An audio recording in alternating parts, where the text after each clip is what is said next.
ချိန်တန်လာတော့ဘယ်သူတားမရပါရှောင်ဖယ်လို့လေ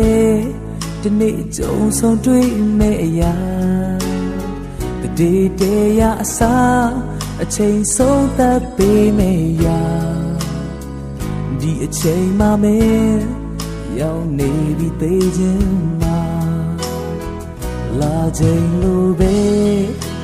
ပြန်ချိန်ရောက်ရမှာအတူဆုံးမလို့ပဲဒီနေ့အချိန်တန်ဝေးရမှာသေးကြတာထဲတကယ်အနည်းဆုံးရှိတဲ့ရာဒီအချိန်မှမဲရောက်နေပြီသေးခြင်းမှာဒီအချိန်မှတော့မင်းတယောက်ထဲသွားနေပါမကြခင်အချိန်လေးတို့အလဲကြုံလာရမှာ